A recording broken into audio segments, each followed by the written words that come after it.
ఆశీర్వాదమును మనకు అనుగ్రహించెను. చిన్న ప్రార్థన చేసుకుందాం.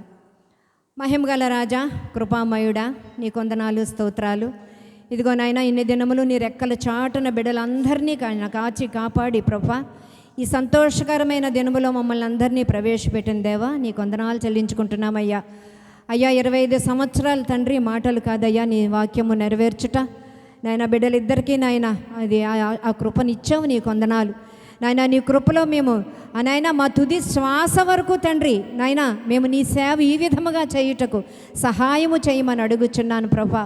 మాట్లాడినైనా నన్ను ప్రభా మరుగుపరుచుకోండి నాయన. మాట్లాడేది నేను కాదు ప్రభా, మీరు నాయన. బిడ్డలకు ఏది అవసరమో తండ్రి ఆ వాక్యమును దయచేయమని నజరేయుడైన యేసుక్రీస్తు నామం పేరిట అడిగి వేడుకొనుచున్నాము తండ్రి, ఆమేన్. అందరిని బట్టి దేవునికి వందనాలు. ఏం చదువుకున్నామండి మనం? మన ప్రభువైన యేసుక్రీస్తు నామంలో మనకు ఆయనకి ఏం కలుగుతుందంట? చదవండి ఒకసారి మళ్ళీ. మన ప్రభువైన యేసుక్రీస్తు యొక్క తండ్రి యొక్క దేవుడు స్తుతింపబడును గాక. క్రీస్తునందు పరలోక విషయములలో ఆత్మ సంబంధమైన ప్రతి ఆశీర్వాదము అనుగ్రహించాలి. ఏమంటే ఆత్మ సంబంధమైన ఆశీర్వాదం ఏంటి? లోకానుసారమైన ఆశీర్వాదం ఏంటి? లోకానుసారమైన ఆశీర్వాదం అంటే ఏంటో నేను చెప్పవసరం లేదు మీకు. ఎంత బంగారం ఉంది, ఎన్ని ఇళ్ళు ఉన్నాయి, ఎన్ని చీరలు ఉన్నాయి, ఆడవాళ్ళకైతే మగవారికైతే ఇంకా ఇలాగా టీవీ పెద్దది ఉందా చిన్నది ఉందా, ఇవన్నీ లోక సంబంధమైన ఆశీర్వాదాలు. అవి ఉన్నా లేకపోయినా అవి నీకు ఉండొచ్చు, నాకు లేకపోవచ్చు ఇల్లు, లేకపోతే నా దగ్గర చీరలు ఉండొచ్చు, నీ దగ్గర తక్కువ ఉండొచ్చు. ఇవి అందరికీ వ్యత్యాసం ఉంటుంది, తక్కువ ఎక్కువలు ఉంటాయి. ఆత్మ సంబంధమైన దీవెన ఆశీర్వాదం మాత్రం అందరికీ సమానమే. దేవునికి స్తోత్రం చెప్పండి. ఎంత గొప్ప కృప! అందులో పేదవాడు లేడు, అడుక్కునేవాడు లేడు, ధనవంతుడు లేడు, బిల్ గేట్స్ లేడు, ఇంకా ఎవరో గొప్పవాళ్ళు ఈ మధ్యన వచ్చారేమో నాకు తెలియదు. బిల్ గేట్స్ పేరు దగ్గర నేను ఆగిపోయాను. ఆయన ఎవరో నాకు తెలియదు. కానీ వీరందరికీ కూడా డబ్బు ఉన్నది లేనిది అన్నదే తేడా లోకంలో. ఆశీర్వాదం మాత్రము, ఆత్మ సంబంధమైన ఆశీర్వాదము ఒక్కటే మనందరికీ. అందులో మనం ఎవరు కూడా పేద గొప్పలు మాత్రం లేదు. దేవునికి స్తోత్రం. ఎంత గొప్ప మాట! పౌలు గారు ఏదైనా వాక్యం రాశారు అంటే, ఏదైనా ఒక అధ్యాయం రాశారంటే అది అందరికీ అర్థమయ్యేలాగు, ఎవరిని చదువుకున్నా అర్థమయ్యేలాగు, తక్కువ చదువు ఉన్నవారైనా ఎక్కువ చదువు ఉన్నవారైనా అర్థమయ్యేటట్టు ఆయన బోధ ఉండేది కదా. ఆ బోధలో ఏముండేదంటే, ఎంతసేపు యేసుక్రీస్తు ప్రభు వారికే మహిమ, ఆయనకే గొప్ప ఘనత, అంతా ఆయనకే. అలాగని పౌలు గారు ఏమీ పెద్ద గొప్ప ఉద్యోగస్తులు కాదు, ఏమీ కాదు. కొంచెం సౌండ్ తగ్గించండి ఎవరైనా. ఎందుకంటే ఆయన ఆ డేరాలు కుట్టుకుని, ఇప్పుడు ఈ టెంట్లు వేసాం కదా, ఆ టెంటలు కుట్టుకుని ఆ రోజు కదా అమ్మి ఆ వచ్చిన డబ్బులతో ఆయన వంట చేసుకుని, భార్య కూడా లేదు ఆయనకి, వంట చేసుకుని ఎందుకు వెళ్ళిపోయిందని అడగండి. ఎందుకు వెళ్ళిపోతాం ఆడవాళ్ళం మనకు తెలుసు బాగా, అందుకని అడగక్కర్లేదు ఆ ప్రశ్న. కనుక ఆయనే చేసుకుని, ఆయనే వండుకొని, ఆయనే తినేవాడట. డేరా కుట్టుకుని సేవ చేస్తూ వాక్యం రాస్తూ ఆయన ఎప్పుడు కూడా దేవునిలో కరెక్ట్గా ఆయన నిలబడింది. ఎప్పుడు నిలబడ్డాడంటే ఆయన దేవునిలోకి వచ్చిన తర్వాత హింసించాడు. అడుగుతున్నాడు పౌలునాడు, ఏమడుగుతున్నాడు? ఎవరు నువ్వు అని అడుగుతుంటే దేవుణ్ణి, నువ్వు హింసిస్తున్నా యేసుక్రీస్తుని నేనేరా బాబు అంటున్నాడు. అంత హింసించిన వాడు ఆయన మాటలు ఆణిముత్యాలు. ఈ ముత్యాలను మనం జ్ఞాపకం చేసుకోవాలి. ఎందుకంటే ఇంపార్టెంట్ రోజునే కదా మనం తయారవుతాము. మనం ఏం చేస్తుంటాము?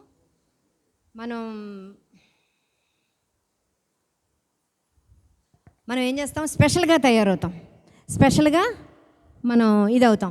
కనుక ఈ స్పెషల్ డేలో నేను సంవత్సరం అంతా కాపాడిన ఏసైకి, లేకపోతే అయ్యగారు సంవత్సరం అంతా మీకు తోడుగా ఉన్నారు ఆయనకి, లేకపోతే మీరందరూ కష్టపడి వచ్చారు మీ అందరికీ అని కాకుండా మనందరికీ ఒకటే ఏంటి కామన్గా ఉంది? ఆత్మ సంబంధమైన ఆశీర్వాదము. అది ఎలాగో ఇచ్చాడో ఆ పాయింట్లు మనం తెలుసుకుని ఈరోజు వాక్యం ముగించుకుందాము. కొంచెం ఎక్కువసేపే చెప్పమన్నారు అయ్యగారు, మరి మీరు వినాలి.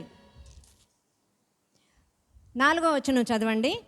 4వ వచనం, ఎట్లనగా తన ప్రియుని యందు మనకు ఉచితముగా ఉచితముగా మనకు అనుగ్రహించిన తన కృపా మహిమకు కీర్తి కలుగునట్లు. దేవునికి స్తోత్రం. ఎందుకంట తన ప్రియుని అందు, తన ప్రియుడు అంటే ఎవరు? యేసుక్రీస్తు ప్రభువారు. ఆయన ద్వారానే కదా మనం జన్మించినట్టు, ఆయన ద్వారానే మనం పాపక్షమాపణ కలిగింది. ఉచితంగా డబ్బులేం తీసుకోలేదు, వెల కట్టలేదు, మనం ఏం పైసా కట్టలేదు, లేకపోతే ముందే ఆర్డర్ పెట్టుకోలేదు, ఏమీ లేదు. అసలు నువ్వు అడిగావా నువ్వు ఎక్కడ పుట్టాలో? నువ్వు అడిగావా? నేను అడిగాను ఎక్కడ పుట్టాలో. మనం పుట్టాలంటే ఎక్కడ అడుగుతాం? మనకి ఇస్తే ఆ ఛాన్స్ని ఎక్కడ పుట్టాలని అడుగుతాం అందరం, తెలుసు కదా. అందరూ ఎక్కడెక్కడో పుట్టాలనుకుంటాం, ఆ ఛాన్స్ ఇవ్వలేదు మనకి. అందుకే ఉచితముగా మనకు అనుగ్రహించిన కృపా మహిమకు, ఆయన కృపా మహిమకు కీర్తి కలగాలని మనల్ని నిర్ణయించుకున్నాడంట. దేవునికి స్తోత్రం కలుగునుగాక.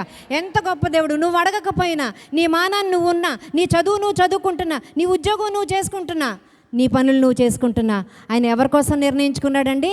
తన ప్రియుని యందు ఉచితముగా నీకు ఆయన కృపకు కీర్తి కలుగునట్లు. కీర్తి కలిగే పనులు మనం ఏమన్నా చేస్తున్నామా? కీర్తి కలిగే పనులు ఏమన్నా చేస్తున్నామా అండి? ఎవ్వరూ చెయ్యము. చెప్పే వాక్యం చెప్పే నేను కూడా బహుశా చెయ్యకపోవచ్చు.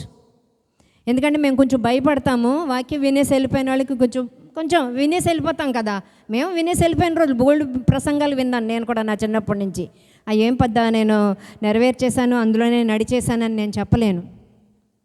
బహుశా ఎవరు ఇలా చెప్పరు. మేము చిన్నప్పటి నుంచి భక్తులు అనే చెప్తారు. భక్తి పరులు, భక్తి లేని వాళ్ళు కాదు, వాక్యాన్ని అనుసరించటం వారే. ఎప్పుడొచ్చామని కాదు, మనం దేవుల్లో నిలవబడ్డామా లేదా అని. అది 5 సంవత్సరాలు అవ్వచ్చు, ఇంత వయసు వచ్చిన 5 సంవత్సరాలు అవ్వచ్చు, ఇంత వయసు వచ్చినా. అందుకే యాకోబు అంటున్నాడు, నేను ఇంకా బాలుడనే. వాక్యంలో ఎప్పుడు కూడా మనం బాలులమే, పాలు తాగేవాళ్ళమే. కనుక మనకు ఉచితంగా ఇచ్చిన ఈ కృపను బట్టి మనం ఆయనకి కీర్తి సంపాదించకపోయినా పర్వాలేదు, కానీ ఆయన నామానికి మనము దూషణ తెచ్చేవారుగా, అగౌరవం తెచ్చేవారుగా దయచేసి మనం ఉండొద్దని ఈరోజు నేర్చుకుని పాఠం ఇక్కడ వెళదాం కదా. పోనీ కీర్తి తేవద్దు కదా, ఆయన మహిమకు కీర్తి తేవద్దు. మీరు కీర్తి తేకపోయినా మీరు ఏం చేయాలంటే, ఒకళ్ళు తేలేని పరిస్థితుల్లో ఏం చేయాలి? మౌనంగా ముక్కు మీద, చేతి మీద, నోరు మీద వేలేసుకుని ఉండిపోవాలి తెలియనప్పుడు. ఎందుచేతనంటే దేవునికి అగౌరవం తీసుకొస్తే మనము ఇంత జీవితం ఇచ్చి ఆయన ఏమనుకుంటాడు అప్పుడు? ఒరే, నేను అడగకుండా ఇచ్చాను అనవసరంగా జీవితం వీళ్ళు నాకు అగౌరవం తీసుకొస్తున్నారు అనుకుంటాడా దేవుడు? ఆయనకి హృదయం ఉంటుంది, ఆయనకి మన మీద ప్రేమ ఉన్నప్పుడు ఫీలింగ్స్ ఉండవేంటి? ఆయన మరి అడుగుతున్నాడు కదా, నన్ను అడిగాడు ఆయన. ఏం కామ్గా ఉన్నానా? నేను తర్వాత తీసి చూపిస్తాను ఆ వాక్యం మీకు. నేను కామ్గా ఉన్నానా, భయపడడం లేదు అంటే నేనేం అనడం లేదు కనుక నీ ఇష్టానికి నువ్వు చదువుతున్నావు బైబిల్, నువ్వు ఎప్పుడు ఇవన్నీ చెప్పలేదు ఇంకా నాకు. ఆ ఒక్క ముక్కతో నేను సెట్ అయిపోయాను. ఇది ఎవరికి చెప్పలేదు. ఇవాళ వాక్యంలో చెప్పాలనే రోజు నాకు పొద్దున్నే ఫోన్ చేస్తుంటా. మా పిల్లలు ఎలాగో చేస్తారు, నాకు దేవుడు ఇంకో కూతుర్ని ఇచ్చాడు. ఆ కూతురు కూడా ఫోన్ చేస్తుంది. చేసినప్పుడు దాని దగ్గర నేను ఒప్పేసుకుంటాను, నేనేమి లోటు చేసినా. కానీ ఇది చెప్పలేదు, ఎందుకంటే వాక్యంలో ఇక్కడ చెప్దామని, ఎందుకంటే తను కూడా ఇక్కడ వింటుందని. నేను ఎప్పుడు కూడా ఆయన్ని మోసం చేసినా, లేకపోతే ఆయన్ని నెగ్లెక్ట్ చేసినా నేను 10 మందిలో ఒప్పుకోవడానికి సిగ్గుపడను. దేవునికి స్తోత్రం. ఆ మనిషి ఇచ్చాడు దేవుడు నాకు. ఎందుకో చాలామంది సిగ్గుపడతారు, ప్రార్థన చేయకుండా చేశామని చెప్పరు, కానీ సిగ్గుపడతారు చెప్పడానికి. మనం దేవుని సన్నిధిలో సిగ్గుపడడానికి మనము ఎంత మాత్రం మనకు అర్హత లేదు. సిగ్గుపడవలసిన అవసరం లేదు. నేను మర్చిపోయాను, 2 నెలలుగా మర్చిపోయాను. మీ అందరికీ తెలియదు కదా? తెలియదు, నాకు తెలుసు. నా హృదయం ఏం చేసిందో నాకు తెలుసు. పిల్లలు రాగానే దేవుణ్ణి మర్చిపోయి ఆటోమేటిక్గా మనవలు రాగానే నేను లోకాన్ని మర్చిపోతుంటాను. నేను వంటింట్లోనే ఉంటాను ఇంకా. అందుకని ఆయన ఏమనలేదు సుమా నన్ను, ఊరుకుంటున్నానా ఇష్టాను సార్ మళ్ళీ నాది నేను ఎందుకంటే మనం అలా సరిదిద్దుకోవాలి. ఉచితంగా మనకేమి ఇచ్చాడండి? కృపా మహిమ. ఆయనకి కీర్తి తెచ్చుకోవడానికి నన్ను పుట్టించాడు. అంటే ఈ 25 years పండగ చేసుకుంటామని ఆయనకి ఎప్పుడు తెలుసు? ఎప్పుడో తెలుసు. ఆ చర్చిలో ఎవరు ఉంటారో, ఎవరు మాట్లాడతారో, ఆ దినం ఏం చేస్తారో అవన్నీ కూడా లిఖించబడి ఉన్నవి. ఆయనకి జగత్తు పునాది వేయబడక మునిపే ఇవన్నీ తెలుసు. ఎంత గొప్ప దేవుణ్ణి మనం కలిగి ఉన్నాము. ఎవరైనా మనుషులు ఇలాగూ చేయగలరా? ఎవరైనా చేయగలరా? ప్రేమిస్తాము, ఒకసారి ప్రేమిస్తాం, 2 సార్లు ప్రేమిస్తాం, 3వసారికి మనకి అలసట వస్తుంది. అలసట వచ్చి అలాగే అంటాం. అదేమన్నా హెల్ప్ అడిగినా కూడా చేయలేమంటాం. ఖచ్చితంగా చెప్పేయగలం మనం. దేవుడైతే సంవత్సరం తర్వాత మనం ప్రార్థన చేసినా కూడా వెంటనే పలికే దేవుడు, నీ మొరను ఆలకించే దేవుడు. ఎందుకంటే ఆయన నిన్ను నిర్ణయించున్నాడు కాబట్టి నిన్ను ఆయన వదులుకోలేడు.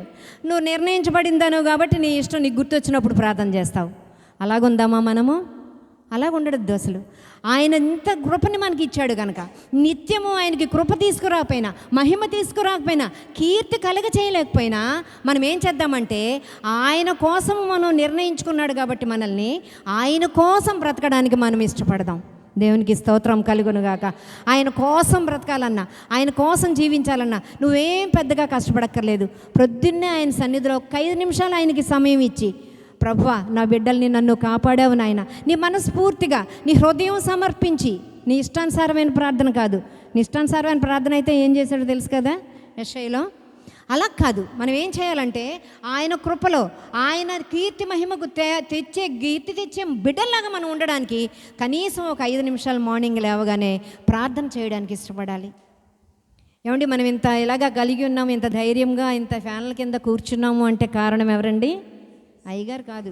అయ్యగారు కూడా ఇక్కడ కూర్చున్నారంటే దేవుని గొప్ప కృపను బట్టే. ఆయనకి ఎక్కడంటే కీర్తి కలుగుతుంది? ఎక్కడ కలుగుతుంది?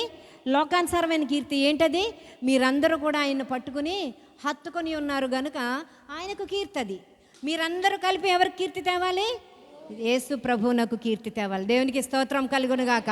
ఆ కీర్తి తెచ్చే వారముగా ఉండాలంటే మనం ఇంకా ముందుకు వాక్యంలోకి వెళ్దాము. 2 కొరింథీ 1:4 ఒకసారి ఎవరైనా తీసి చదవండి. ఎందుకంటే తన కోసము కుమారులుగా నిర్ణయించుకున్నాడు. తన కోసం నిర్ణయించుకున్నాడంటే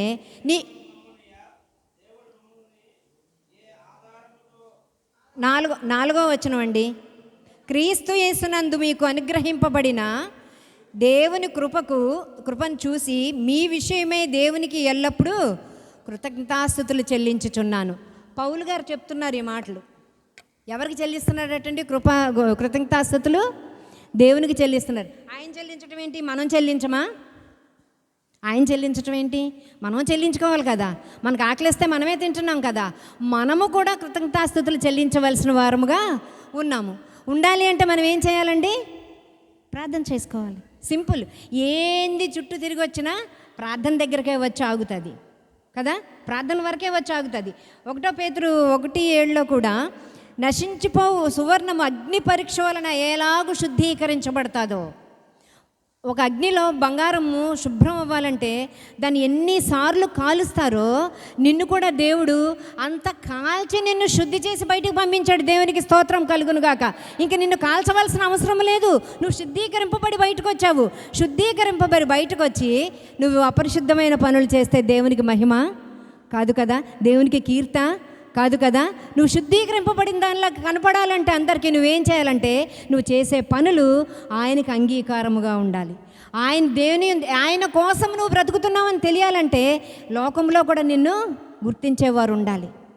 లోకంలో మనం ఎవరిని గుర్తు ఎప్పుడైనా ఆటో అది ఎక్కుతాం. నేను మా పాప ఎక్కడికో వెళ్తున్నప్పుడు ఆటో ఎక్కగానే ఒకళ్ళు మరి నేను ఎందుకన్నారో ప్రైజ్ లాడ్ అమ్మా నాకు ప్రైజ్ లాడ్ చెప్పారు. నాకు లోపల చాలా సంతోషం వేసింది. ఎందుకంటే మనల్ని దేవుని బిడ్డలను గుర్తించినప్పుడు ఆ ఆనందం ఏమో మీ ఎవరికన్నా ఎప్పుడన్నా అలా కలిగిందో లేదో కానీ కలుగుతుంది. కానీ నాకు ఎక్కువ ఈ దినాల్లో ఎక్కువ ప్రైజ్ లాడ్ చెప్పగానే నాకు చాలా సంతోషం వేసింది. ఇంకా మా పాప అంగిపోయి మా అమ్మగారు పాస్టర్ అమ్మగారు అది ఇదని ఇంకా చెప్పుకెళ్ళిపోతుంది. ఎందుకది? దేవునికి మహిమ తెచ్చే వారంగా మనం శుద్ధీకరించబడి బయటకు వచ్చాం. గుర్తుపెట్టుకోవాలి మీరు. నేను పాపిని ప్రభువా అని మనం ప్రార్థన చేయవలసిన పని లేదు. మన పాపములన్నీ ఆయన వీపు మీద ఎప్పుడో వేసుకొని ఉన్నాడు. ఇంకా నేను పాపిని ప్రభువా, బురదలోంచి వచ్చాను ప్రభువా, మట్టిలో ఉన్నాను ప్రభువా, మనం చేయవలసిన పని లేదు అసలు. ప్రభువా నేను నీ బిడ్డను నాయనా, నీకు మహిమ తీసుకొస్తాను నాయనా, నీ కీర్తికి ఘనత తీసుకొస్తాను నాయనా అనే వారంగా మనం ఉండాలి. దేవునికి స్తోత్రం కలుగునుగాక. ఆ ధైర్యం మనలో ఉండాలి, ఆ కాన్ఫిడెన్స్ మనలో ఉండాలి. అటువంటి వారంగా మనం ఉండాలి. ఎందుకంటే మనం ఇంకా బేలగా నేను ఇంకా పాపినా, నేను ఇంకా తప్పుడు దాన్నా, లేకపోతే నేను ఇంకా అస్సలు అనుకోవడానికి మనకి లేదు. ఒకసారి నిన్ను ఆయన కోసం శుద్ధీకరించుకొని ఆయన కోసం నేను పుట్టించేశాడు దేవుడు. తన కోసము 6వ వచనము చివరి మాటల్లో ఉంటుంది. ఎఫెసీలు 6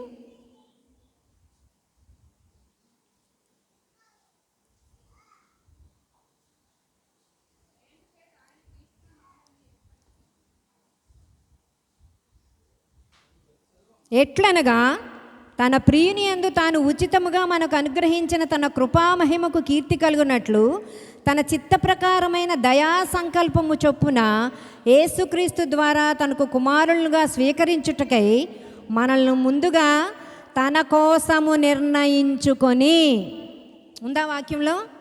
తన కోసం నిర్ణయించుకున్నాడు మనల్ని. నీ కోసం నా కోసం కాదు, నువ్వు నీ భర్త కోసం కాదు. పెళ్ళవగానే మనం ఏమనుకుంటాం?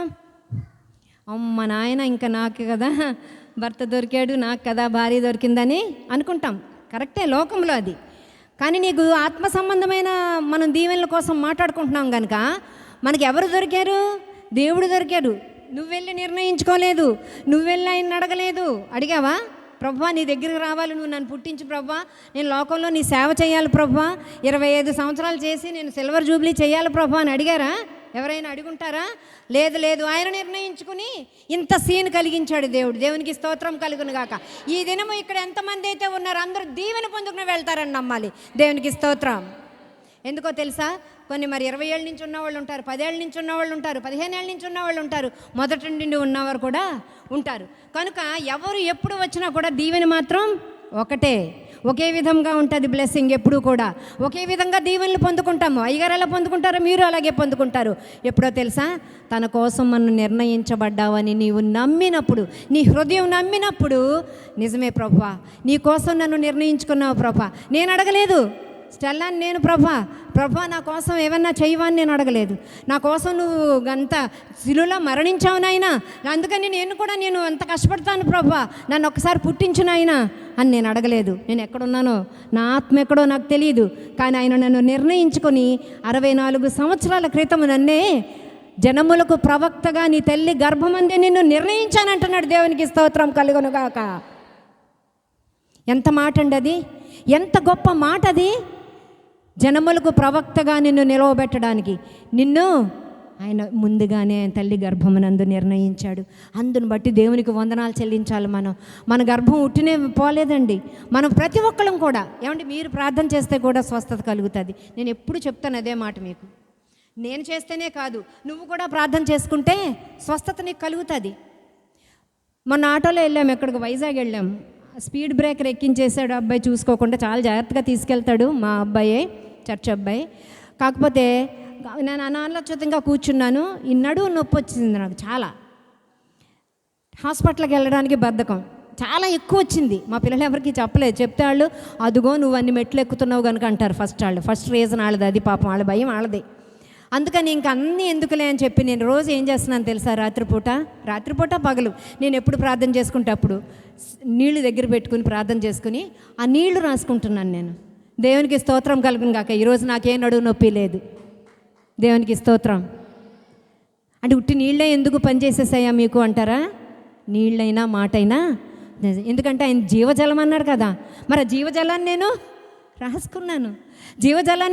ప్రభా ఇప్పుడు నేను హాస్పిటల్కి వెళ్ళాలంటే నాకు బద్ధకం నాయన, హాస్పిటల్కి నేను వెళ్ళాలి, నువ్వు నా డాక్టర్ అయి ఉంటుండగా నేను ఇంకెక్కడికి వెళ్ళాలి ప్రభా అని అడిగి నేను రాసుకున్నప్పుడు అది మొత్తం కూడా తలనొప్పి వచ్చింది. చాలా సివియర్ హెడేక్. ఈ మధ్యంతా అంటే నేను ఏం మాటలు చెప్పాలి? అయ్యగారు పిలిచినప్పుడు మాత్రం నేను కొంచెం జాగ్రత్తగా, ఎందుకంటే మీరు బాగా వాక్యం తెలిసిన వాళ్ళు. అయ్యగారు వాక్యం విన్న తర్వాత ఇంకెవరి వాక్యం కూడా మీకు నచ్చదు. నచ్చేటట్టుగా నేను చెప్పాలంటే నేను కొంచెం కృషి చేయాలి. ఆ కృషి చేసినప్పుడు నిజంగా ఇది ఉట్టి మాటలు కాదు, ఈ కృషి చేస్తున్నప్పుడు నాకు తలనొప్పి వచ్చింది. ఎండకు ఒకటి ఆ బైబిల్ చదివి అవన్నీ వాక్యాలు ఏరుకుంటుంటే నాకు తలనొప్పి వచ్చి ఎలా ఉంటే ఆ నీళ్ళు రాసుకునే నేను శుద్ధీకరింపబడ్డాను, స్వస్థత పొందుకున్నాను. అందరూ బట్టి దేవునికి వందనాలు చెల్లించండి అందరూ కూడా. దేవునికి స్తోత్రం. మొన్న సాయంత్రం కూడా అదే తలనొప్పి వస్తే మా పాపకు చెప్పానండి, ఇంకా భయపడిపోద్దేవో మా ఆంటీ ఎండలో ఉన్నారు, అది ఉన్నారు, వండుకోరు సరిగ్గా అని అంటూ ఉంటుంది. ఏది ఏమైనా కూడా స్వస్థతనిచ్చేది దేవుడు. ఎందుకంటే ఆయన కోసం నిర్ణయించుకున్నాడు కనుక నన్ను. మన కోసం పిల్లల్ని నిర్ణయించుకుంటాం. వాళ్ళు ఏమి చెయ్యి, ఎవరైనా తల్లిదండ్రులు మాట్లాడతారా అండి? వాళ్ళు ఎంత తప్పు చెయ్యి కదా, మాట్లాడతారా? మాట్లాడరు. ఏమంటారు? పోన్లేండి చిన్నపిల్లోడు కదా, పోన్లేండి. చాలామంది నోట్లోంచి వింటుంటాను నేను. బట్ నేను అలాంటి తల్లుల్లో అలాంటి అమ్మమ్మల్లో కూడా నేను లేను. ఏ లిస్టులో ఎక్కడున్నానో చాలా దూరంలో ఉంటాను. నేనైతే అలాగ అన్ను. కానీ చాలామంది తల్లిదండ్రులు అనే మాట ఏంటంటే, మరి నాకు ఇచ్చిన దేవుడు ఇచ్చిన బిడ్డలు కదండి అంటే నీ కోసం నువ్వు వారిని నిర్ణయించుకున్నావు కనుక నువ్వేం చేస్తున్నావు? వాళ్ళని ప్రేమిస్తున్నావా లేదా? ప్రేమిస్తున్నావు. మరి తన కోసం నువ్వు అడగకముందే ఉత్తి పుణ్యానికి ఉచితంగా అంటున్నాడు. నువ్వు పెళ్లి చేసుకుంటే ఎంత ఖర్చు అవుతుంది? ఇప్పుడు అంతా లక్షల్లోనే కదా. సో మన బిడ్డలు కూడా పుట్టినోళ్ళు లక్షాధికారులే వాళ్ళు. ఎందుకంటే లక్షలు ఖర్చు పెడితేనే బయటకు వచ్చిన పిల్లలు కనుక వాళ్ళు చాలా గొప్పవాళ్ళు. ముందు నుంచి ఏసీలో పుట్టినోళ్ళు ఇప్పుడు మన పిల్లలందరూ కూడా. కనుక వాళ్ళనే మనం అంత చేస్తున్నాం కదా, అంత కాస్ట్లీ పిల్లల్ని. నువ్వు ఉచితంగా పొందుకున్న ఈ జీవాన్ని నువ్వెవరికి అప్పగిస్తున్నావు? నువ్వెవరికి ఇస్తున్నావు? అన్నిలకి ఇస్తున్నామా మనము మన బలాన్ని? అన్నిలకి ఇస్తున్నామా? దేవుని తెలియని వారికి ఇస్తున్నామా? లేకపోతే నీ భర్తకో నీ బిడ్డలకోనే నీ జీవితాన్ని అంతా అర్పిస్తున్నావా? వాటన్నిటికంటే ముందు నువ్వు ఎవరికి అర్పించాలి? తన కోసం నిర్ణయించుకున్న ఒక వ్యక్తి ఉన్నాడు, తన కోసం నిర్ణయించుకున్న ఒక దేవుడు నీకున్నాడు. ఆయన ఆత్మ సంబంధమైన ఆశీర్వాదములు నీకు అనుగ్రహించాడు. అది ఎవ్వరూ ఇవ్వలేనిది లోకంలో. శారీరక ఆశీర్వాదాలు ఇవ్వగలరు. ఏమన్నా కష్టంలో ఉన్నామంటే ఒక 500 సాయం చేయగలం. ఇంకొంచెం కాస్ట్లీ వాళ్ళు అయితే ఒక 1000 రూపాయలు ఇవ్వగలం. ఇంకా కాస్ట్లీ అయితే 10,000 ఇవ్వగలం. మన దగ్గర ఏముంటే అది మనం సహాయం చేయగలం. అంతేగాని మనం వాళ్ళకు ఉచితంగా పుట్టించగలమా? ఉచితంగా మనం ఏమన్నా చేయగలమా? దానికి కూడా చాలా ప్రాసెస్. 6 లక్షలు ఖర్చు పెడితేనే కానీ ఆ IVF కూడా ప్రెగ్నెన్సీ రాదు. 6 లక్షలు, ఇప్పుడు 7 లక్షలు అట. ఒక బిడ్డ పుట్టాలి అంటే బిడ్డలు లేని వారికి ఆయన ఏం చేస్తారండి? IVF డాక్టర్లు 6 లక్షలు 7 లక్షలు ఖర్చు అవుతుంది. మనం ఎవరం కూడా పుట్టిన వారందరం కూడా కాస్ట్లీ కాదు. మన బిడ్డల వరకు మాట్లాడదాం. ఆ బిడ్డను కూడా ఆయన ఉచితంగానే ఇచ్చాడు. మనకే ఖర్చు అవుద్ది లోకంలో. అందుకని ఇప్పుడు మనకి ఏ దీవెనలు కావాలని మనం కోరుకోవాలంటే, ఏం దీవెనలు కావాలి? నాకైతే మాత్రం ఆత్మ సంబంధమైన ఆశీర్వాదాలు ఉంటే చాలు అనిపించింది ఈ వాక్యం ప్రిపేర్ అయిన తర్వాత. దేవునికి స్తోత్రం కలుగునుగాక. లోకానుసారమైన ఆశీర్వాదాలు అప్ అండ్ డౌన్ అవుతాయి, ఉంటాయి, పోతాయి, వస్తాయి, వెళ్తాయి, ఇవన్నీ కదా. కానీ మనం కరెక్ట్గా మన ఆశీర్వాదాలు, మన ఆత్మ సంబంధమైన ఆశీర్వాదాలు మన దగ్గరే ఉంచుకోవాలంటే మనం ఏం చేయాలంటే, ఆయన కోసం నేను పుట్టానని ఎల్లప్పుడూ 24 అవర్స్ 24/7 నువ్వు గుర్తుపెట్టుకోవాలి. నేను తన కోసం పుట్టినదానను. నేను ఎవరికి కూడా అమర్యాదగా ఉండకూడదు. అమర్యాద చేసిన వారమేమో ఇదివరకు, తెలుసుకున్న వారముగా ఇప్పుడు ఉందాం. అమర్యాద చేయని వాళ్ళం ఎవరు ఉండము. అందరూ ఆయన ఘనతకు మహిమకు అపకీర్తి తెచ్చిన వారమే అందరమును. కానీ తెలిసిన తర్వాత నువ్వేం చేయాలి? దాన్ని తప్పించుకొని ఆయన కోసం నేను పుట్టాను, ఆయన కోసం నన్ను పుట్టించుకున్నాడు దేవుడు. పుట్టించుకున్నాడు కనుక నేనేం చేయాలి? నేను ఆయనకి ఘనత తీసుకుని రావాలి, ఆయనకు మహిమ తీసుకుని రావాలి. ఒకవేళ తేలేని పక్షంలో మౌనంగా ఉండాలి, కానీ అపకీర్తి ఆయనకి తీసుకురాకూడదు. ఘనత దగ్గర అపకీర్తి తీసుకురాకూడదు. ఆయన అగౌరవపరిస్తే చాలామంది ఏమంటారు గొడవలు అవుతున్నప్పుడు? దేవుణ్ణి నమ్ముకున్నాడంట. ఆ దేవుణ్ణి ఎవరు వస్తారండి మన గొడవ మధ్యకి? ఎవరు వస్తారండి? దేవుడు వచ్చేస్తాడు. అప్పుడు వస్తాడు దేవుడు. అన్యులకు ఎవరు వస్తారండి? అప్పుడు ఛాన్స్ ఎక్కడ వస్తుంది? మనమే ఇస్తాం వాళ్ళకి. దేవుణ్ణి నమ్ముకున్నాడు. ఎంతమంది అంటారు ఈ మాట? చాలామంది మనం వినుంటాం కదా. దేవుణ్ణి నమ్ముకున్నాడంట. దేవుణ్ణి నమ్ముకున్నాడు ఎలాగంటే చేస్తాడు? అక్కడ ఎవరిని నిందిస్తున్నట్టు? నిన్ను నన్ను కదా నిందించటం. మధ్యలోకి దేవుడిని తీసుకొచ్చి దేవుడిని నిందిస్తూ ఉంటారు. అందుకే నువ్వు మంచి పని చేయకపోయినా పర్వాలేదు, ఆయనకు అపకీర్తి తీసుకొస్తే నీ వల్ల ఏ మాటలు వినాలి? ఆ దేవుడు అనవసరంగా అగౌరవం పొందుకోవాలి. దేవుణ్ణి నమ్ముకున్నాడంట దేవుణ్ణి. చాలామంది అనే మాటలు మన హృదయాలు ఎలాగుంటున్నాయంటే, ఒక 25 మర్డర్లు చేసి ఒక జైల్లో ఉన్నాడంట. ఉంటే 25 మర్డర్లు చేసిన తర్వాత జైల్లో ఉన్న తర్వాత, జైల్లో కష్టాలు అనుభవించిన తర్వాత మనం ఏమనుకుంటాము? ఆయనలో మార్పు వస్తుంది అనుకుంటామా అనుకోమా? ఒక పోలీస్ ఆఫీసర్ వెళ్ళి అడిగాడంట, ఒరే బాబు ఇన్నాళ్ళు అయిపోయింది కదా, 14 సంవత్సరాలు అయిపోయింది, ఇంక నువ్వు విడుదలయ్యే టైం వచ్చింది, నువ్వేం చేస్తావురా? మరి ఏమైనా మార్పు వచ్చిందా? దేవుని దగ్గర నీకేమైనా ఘనత వచ్చిందా అని అడిగాడంట.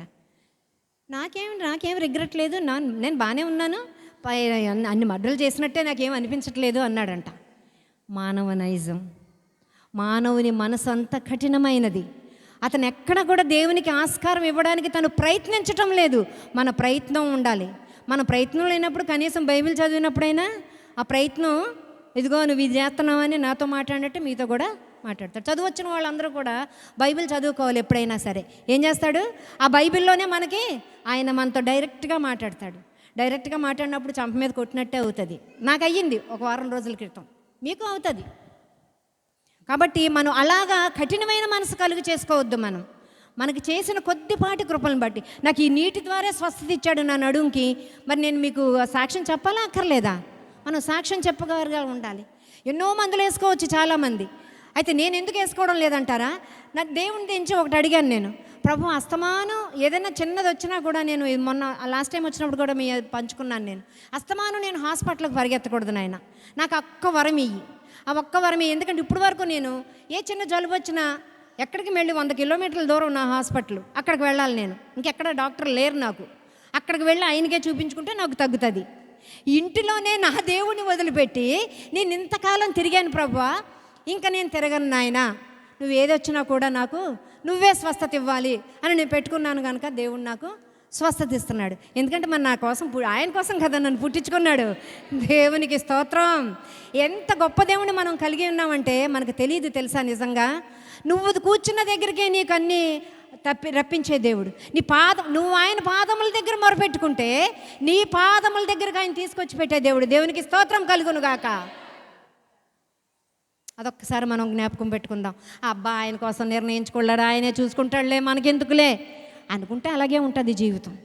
అలాగ ఉండద్దు ఈ సంవత్సరం నుంచి మనం కొత్త వారం. ఎందుకంటే ఇంకా 25 సంవత్సరాలు అంటే అన్ని ఆటపాటలు చూసేసాం మనం. ఇంకా ఇక మీదట ఎలా ఉండాలి తెలుసా? వచ్చే సంవత్సరం నుంచి అందరూ మెచ్యూరిటీ పర్సన్స్ లాగా ఉండాలి, అందరూ వాక్యం చెప్పేవారుగా ఉండాలి, అందరూ సాక్ష్యం చెప్పేవారుగా ఉండాలి, అందరూ ప్రార్థనా పరులు, అందరూ పాటలు పాడేవారుగా ఉండాలి, అందరూ కూడా మహిమ తెచ్చేవారుగా ఉండాలి.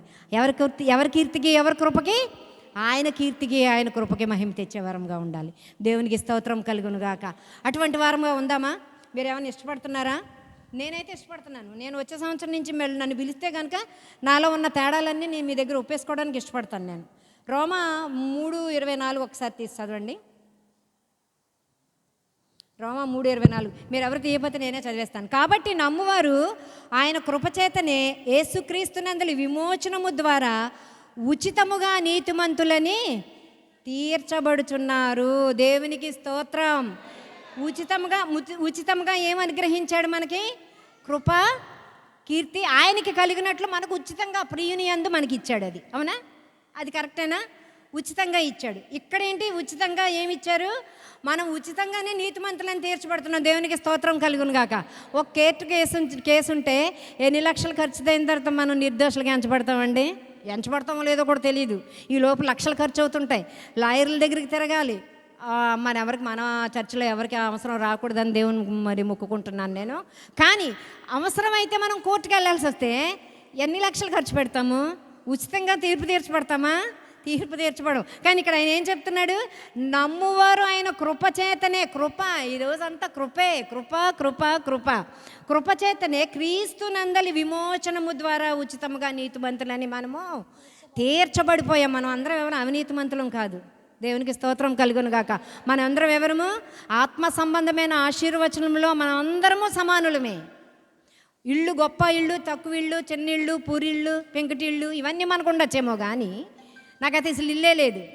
మీ అందరికి ఇంతంత ఇళ్ళైనా ఉన్నాయేమో, నాకు ఇల్లే లేదు. ఉండొచ్చేమో కానీ, అంటే గృహం ఉంది నాకు, అది వేరు, అద్దెకున్న గృహం. కానీ అందరూ నా ఇంటి గురించి నేను సాక్ష్యం చెప్పను, కానీ మా ఇంటి ఫ్యామిలీ అందరూ, అబ్బా 14 ఏళ్ళ నుంచి నువ్వు ఒకే ఇంట్లో ఉంటున్నావా, అబ్బా ఎంత దేవునికి స్తోత్రం కలుగును గాక అంటుంటారు. అందరూ బట్టి నిజంగానే దేవునికి స్తోత్రం. మా ఇంటికి అలా అయినా అసలు మా ఇంటికి రాడు, కిందకు వచ్చి వెళ్ళిపోతుంటాడు కింద నుంచే. ఏం బాబా అంటే, అమ్మ ఇంకా దేవుడు ఉన్నాడు కదా పైన, నేనెందుకమ్మా అంటాడు. దేవునికి స్తోత్రం. ఆయన నేనున్నానంట, దేవుడు ఉన్నాడు అంటాడు. ఆయన సాక్ష్యం పలుకుతాడు. ఆయన ఒక అన్యుడు. అమ్మ ప్రార్థన పెట్టుకుంటామన్నారు, మైక్ పెట్టుకుంటామన్నారు, ఇంకా పెట్టుకోలేదా అని అడుగుతాడు. ఎంత గొప్ప కదా. అందుకని నేను సొంత ఇంట్లో ఉన్నట్టే, మీరందరూ ఏ ఇళ్లలో ఉన్నారు నాకు తెలియదు. ఇవన్నీ కూడా మనకు అప్ అండ్ డౌన్ అవుతూ ఉంటాయి. నేను కట్టుకున్న చీర ఒకటవచ్చు, మీరు కట్టుకున్న చీర ఒకటవచ్చు, మీరు దూకున్నది ఒకటవచ్చు, నేను దూకున్నది, ఇవన్నీ కూడా లోకంలో వేరు వేరు. కానీ మనకి ఆత్మ సంబంధమైన దీవెనలు ఎప్పుడైతే ఇచ్చాడో ఆ ఆశీర్వాదాలను మనం దాచిపెట్టుకోవడానికి ఇంకా ఏం చెప్తున్నాడు? నమ్మువారట మనం అందరం దేవుణ్ణి నమ్మవలసిన వారమై ఉంటున్నాము. ఆ నమ్మినప్పుడు మనం ఉచితంగా ఏమని తీర్చబడుతున్నామండి? నీతిమంతులుగా. మన చర్చి వారు అందరూ కూడా నీతిమంతులుగా తీర్చబడ్డారని నేను నమ్ముతున్నాను. నమ్మిన వారు ఒకసారి గట్టి చప్పట్లు కొట్టండి. గట్టిగా చప్పట్లు కొట్టి దేవుని స్తోత్రించాను. దేవునికి స్తోత్రం. ఇవన్నీ ఎవరి కోసం అండి? ఇవన్నీ ఎవరి కోసం? ఇవన్నీ మనం చేయాల్సినవన్నీ ఎవరి కోసం? ఆయన ఎవరి కోసం నిర్ణయించుకున్నాడు మనల్ని? తన కోసం, మన కోసం కాదు. ఆయన కోసం మనల్ని నిర్ణయించుకున్నాడు. మనం ఎంత గొప్ప వాళ్ళమో ఈ ఒక్క ముక్కలోనే అర్థమవుతుంది అసలు మీకు. అన్నీ పక్కన పెడితే ఆయన కోసము ఎవరండి? నేను నా కోసము ఎవరినైనా ఎన్నుకోగలనా? ఇక్కడ ఎవరినైనా నేను ఎన్నుకోలేను, నేను పోషించలేను, నేను పెంచలేను, వారిని ఎన్నుకోగలనా? ఎంత ముద్దుగా ఉన్న బిడ్డలనైనా మనం ఏం చేస్తాం? ముద్దడేసి వాళ్ళ అమ్మకి ఇచ్చేస్తాం కదా. తీసుకుని వెళ్ళిపోతాను, నేను వెళ్ళిపోగలనా? వాళ్ళు ఇచ్చేయగలరా? నేను పట్టుకెళ్ళిపోగలనా? కానీ ఆయన అయితే ఆయన కోసం నిన్ను నన్ను తన ఇంకా ఏం చేశాడంటే, ఇంకా మంచి వాక్యం ఒకటి ఉంది, తన ఎదుటే ఉండాలని నిర్ణయించుకున్నాడంట. తన ఎదుటే ఉండాలని ఎవరెవరి గురించి అనుకుంటారు? పెళ్ళైన కొత్తల్లో అసలు కళ్ళ ముందు నుంచి వెళ్తే ఒప్పుకోరు. ఎక్కడికి వెళ్ళిపోయావు టీ పట్టుకు రావడానికి వెళ్ళినా కూడా లేట్ అయిపోతుంటుంది భార్యాభర్తలకి. మన కొత్త జంట ఉన్నారు కదా, వాళ్ళకి తెలుసు బాగా కదా. నాకు తెలుసు, నాకు చిన్నప్పుడు అంతే. మా ఆయన ఒక నిమిషం కనిపించకపోతే ఇల్లు అంతా వెతికేస్తుండేదాన్ని. నేను కనిపించకపోయినా అలా. ఇదంతా ఏంటి? తన ఎదుట ఉండాలని.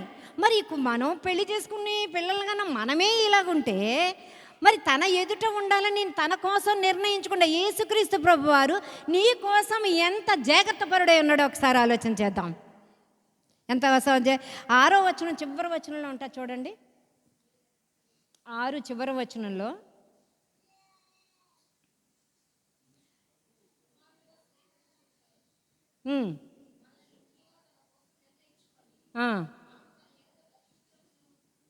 తన ఎదుట పరిశుద్ధులముగాను నిర్దోషులమై ఉండవలెనని జగత్తు పునాది వేయబడక మునిపే ప్రేమ చేత ఆయన అక్కడ ఆగుదాం. మళ్ళీ ఇంకోసారి చదవండి అమ్మా.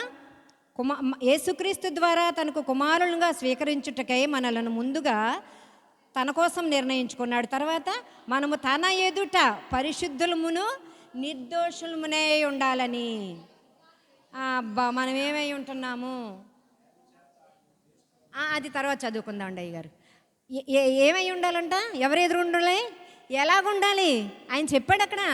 నువ్వెలాగుంటే అలా కుదరదు, నువ్వెలాగుంటే అలాగా ఆయన ఎదుట ఉండవు. ఆయన ఎక్కడ ఉంటావో తెలియదు. ఆయన ఎదుటే నువ్వు ఉండాలి అంటే నీకు ఒక క్వాలిటీ ఉండాలి. ఏం క్వాలిటీ అది? పరిశుద్ధురాలిగా నిర్దోషిగా మనం ఉండగలుగుతున్నామా? పరిశుద్ధులుగా ఉండగలుగుతున్నామా? ఇంక అమ్ములే చెయ్యెత్తిస్తే కాదు, కానీ ఉండలేము. కానీ ఏం చేయాలి? మనం ప్రయత్నం చేయాలి. మనుషులం కనుక ప్రయత్నం చేయాలి. ఆయన ఇచ్చేశాడు, మన కృప ఇచ్చేశాడు, ప్రేమ ఇచ్చేశాడు, ఆత్మ సంబంధమైన దీవెనలు ఇచ్చేశాడు, శారీరక సంబంధమైన దీవెనలు ఇచ్చేశాడు. ఇవన్నీ ఆయన ఇచ్చేసి నువ్వేం తమాషా చేస్తావా అని చూస్తూ ఉంటున్నాడు దేవుడు. నువ్వు చెడ్డ చేస్తే ఆపడు, మంచి చేసినా కూడా ఆపుతాడా? నువ్వు చెడ్డ చేసినా ఆపడైనా చూస్తుంటాడు. ఒరే ఎందుకురా అలా చేస్తున్నావు, ఎందుకురా అనుకుంటాడు. అదంతా అయిపోయి ఏడుతావు కదా ఆయన సన్నిధిలో వంగి, అప్పుడు దెబ్బ కొట్టి అప్పుడు రక్షిస్తాడు. శిక్షించడు ఆయన. శిక్షించే దేవుడు కాదు మన దేవుడు ఎల్లప్పుడు. అందుకని పరిశుద్ధంగా ఉండాలంటే మనం ఏం చేయాలి? పరిశుద్ధంగా ఉండడం అసలు సమంజసమా? అది కుదురుతుందా? మనకి కుదురుతుందా అని మాట్లాడుకుందాం. కుదరదు. పరిశుద్ధులుగా ఉండాలంటే కుదరదు. అయితే ఎవరి ద్వారా సాధ్యం అవుతుంది? బైబిల్ ద్వారా సాధ్యమవుతుంది. బైబిల్లో ఉన్న మాటల ద్వారా సాధ్యమవుతుంది. అరే, ఆయన నన్ను ఇంత వెలపెట్టి కొనుక్కున్నాడు, ఆయన కోసం ఉచితంగా నన్ను కృపా సమృద్ధిలో నన్ను ఉంచాడు, నీతిమంతురాలుగా తీర్చాడు నన్ను ఆయన. ఇప్పుడు కేవలం నన్ను ఏమడుగుతున్నాడు? పరిశుద్ధురాలుగా ఉండమంటున్నాడు. నిర్దోషముగా ఉండమంటున్నాడు. అబ్బా, ఎవరన్నా దోషం చేశారని తెలియకముందే మనం ఇంకా ఇన్ని అనేస్తాం. వాళ్ళు నిజంగా చేశారో లేదో మనకు తెలియదు. ఒక మాట అంటే అమ్మా నేను ఎప్పటి నుంచో అనుకుంటున్నానండి అది జరుగుతుందని అనేస్తాం. తొందరగా మనం జడ్జిమెంట్ తీర్పు ఇచ్చేస్తాం మనం.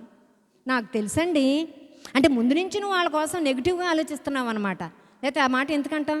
నాకు ముందు నుంచే తెలుసండి ఇలా జరుగుతుందని. మనకు ముందు నుంచి తెలియవలసిన పని లేదు. నిర్దోషులుగా ఉండమంటున్నాడు. పరిశుద్ధులుగా. నువ్వు నిర్దోషంగా ఉంటే నువ్వు పరిశుద్ధురాలుగా మారిపోయినట్లే. నువ్వు నిర్దోషంగా ఎప్పుడు ఉంటావో తెలుసా? ఆయన మాటను అంగీకరించి ఎవ్రీడే నువ్వు జ్ఞాపకం పెట్టుకోవాలి. తన కోసం నన్ను నిర్ణయించుకున్నాడు. రేపటి నుంచి ఇది ఎవరు మర్చిపోరని నేను నమ్ముచున్నాను గట్టిగా. దేవునికి స్తోత్రం కలుగును గాక. అంటే ఇన్నాళ్ళు మీకు తెలియదేంటి మీరు దేవుని బిడ్డలని? కానీ అది ఒక మాటలో ఒక సరళిలో చెప్పుకెళ్తే జ్ఞాపకం ఉంటుంది. ఎవరి కోసం నేను ఉన్నాను. తెల్లారు లేచేటప్పటికి ఒక్కదానే ఉంటాను కనుక నాకు ఇంకా దేవుడే ఎక్కువ గుర్తొస్తాడు. మరి ఎవరు ఉండరు కదా మరి. కానీ నేను యేసయ్య ఉంటాం ఇంట్లో. అయినా నాకు పొద్దున్నే లేవగానే గుర్తొచ్చేది కూడా ఆయనే. కానీ పొద్దున్నే నన్ను మనవలు లేపుతారు 6 గంటలకి. లేగోలేదా? ఎప్పుడు లెగిస్తావు అప్పుడు ఫోన్ చేస్తామని మళ్ళీ పెట్టేస్తారు ఒకళ్ళు లేకపోతే. ఈ లోపు నేను ఏం చేస్తానంటే, అమ్మో పిల్లలు ప్రేయర్ కోసం, ఎందుకంటే వాళ్ళు కాలేజీకి ముందు రోజు కూడా నాతో ప్రార్థన చేయించుకుని వెళ్తారు. మేము ముగ్గురం ఆన్లైన్ ప్రేయర్ చేసుకుంటాం, ఒక అధ్యాయం చదువుతాము. మా అమ్మాయి బిజీలో ఉంటుంది, పనులు పొద్దున్నే, మరి తను వెళ్ళిపోవాలి కనుక తను వంట బిజీలో ఉంటుంది. మేము ముగ్గురం ఏం చేస్తామంటే ఆన్లైన్లో, ఎందుకంటే నా మనవలతో నేను అలాగా ఆ దేవుణ్ణి అలాగా కనపరచడానికి ఇష్టపడతా ఉంటాను. వాళ్ళు కూడా చాలా చాలా చక్కగా నాతో ఏకీభవిస్తారు. ఏకీభవించినప్పుడు లేపుతారు, లేకపోతే నాకు బాధ కలిగేస్తుంది.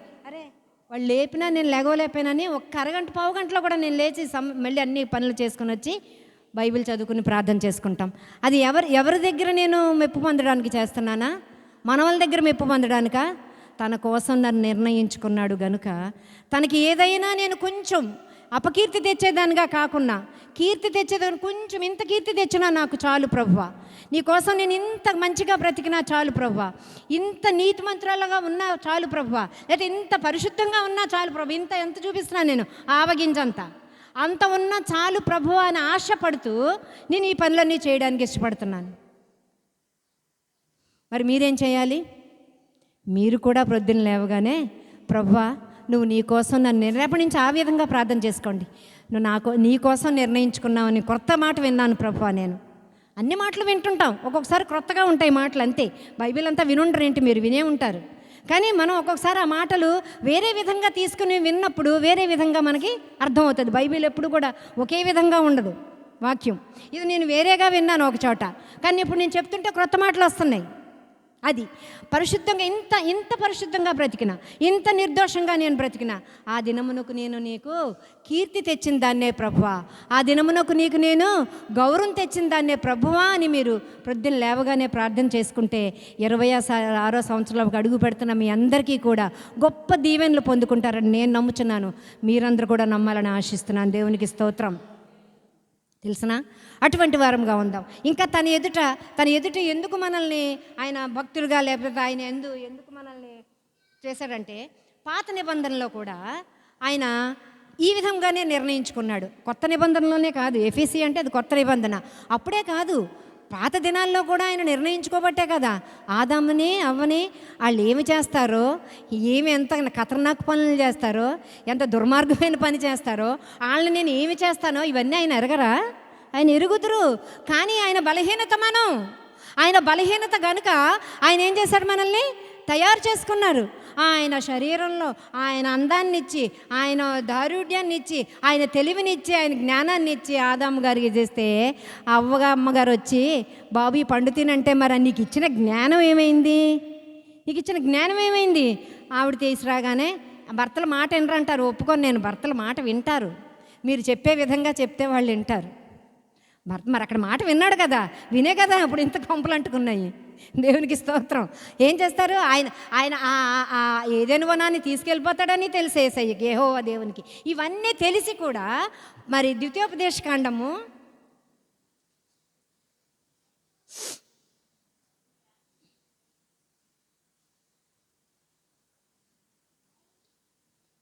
7వ అధ్యాయము 7వ వచనం నుంచి చదవండి.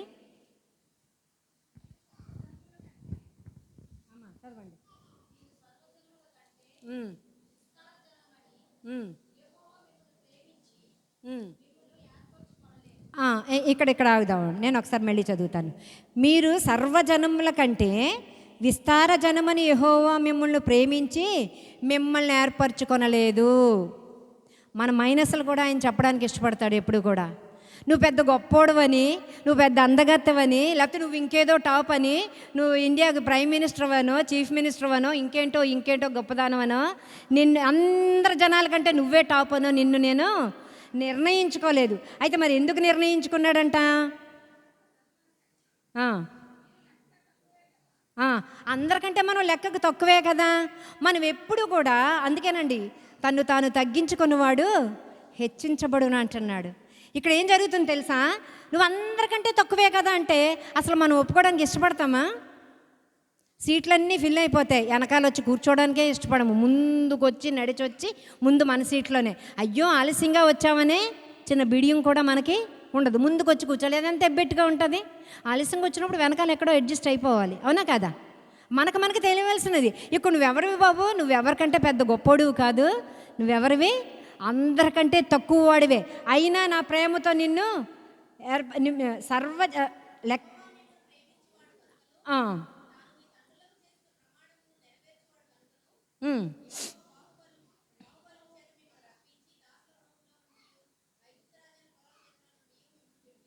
చాలమ్మా. అయితే యెహోవా మిమ్మును ప్రేమించువాడు గనుకను. ఏమన్నా డబ్బులు ఇచ్చారేంటి మీరు? ఏం చేశారా? ఆయనకి ఏమన్నా ఎల్ఐసీలో ఏమైనా కట్టారేంటి ఏసైకి? అమ్మో, మన పిల్లలకి కట్టేసుకుంటాం, మనం ఏసైకి ఎందుకు కట్టేస్తాం కదా? కట్టారా? పోనీ ఏమన్నా ఫిక్స్డ్ వేసారేంటి ఆయన పేరు మీద? వేసారా? వేయలేదు. మరి ఏమీ చేయలేదు కదగా. ఉత్తనే ప్రేమించిన దానికి కూడా, ఉత్తనే ప్రేమించిన దానికి అమ్మఒడి ఇస్తే కూడా లోకువ. ఇప్పుడు కొత్తగా ఏంటంటే 4,000 ఎందుకు ఇవ్వాలండి, తీసుకుని మరీ మాట్లాడుతున్నారు. 4,000 ఎవరేమన్నారండి ఆయన్ని? మేము అడిగామా? ఏమన్నానా? తీసుకుంటున్నారు వాళ్ళు. మనిషి ఉత్తనే ఇంజనీరింగ్ కాలేజ్ సీట్లు ఫ్రీగా ఇచ్చారు అప్పుడు ఆ తండ్రి గారు ఉన్నప్పుడు. ఇస్తే ఏమన్నారు? ఫ్రీ సీట్లు ఇచ్చాడు, మా పిల్లలు కూడా ఫ్రీగా ఇచ్చారు కనుక మేము చెప్పలేకపోతున్నాం వాళ్ళకి, వాళ్ళు వినడం లేదు, ఫ్రీయే కదా అని మా పిల్లలు కూడా విసుక్కున్నారు. ఎందుకు? ఫ్రీగా వస్తే మనకి ఏది కూడా గౌరవం అనిపించదు. అది అందుకు చెప్తున్నాను నేను. మనం ఖర్చు పెట్టి కొనుక్కుంటే, మనం ఖర్చు పెట్టి దేవునికి ఒక 100 రూపాయలు ఇస్తే, అమ్మ నేను 100 రూపాయలు ఇచ్చాను కదా, ఇవాళ ఎదిపోవాలి, నేను 100 రూపాయలు ఇచ్చాను కదా అని అనుకుంటాం.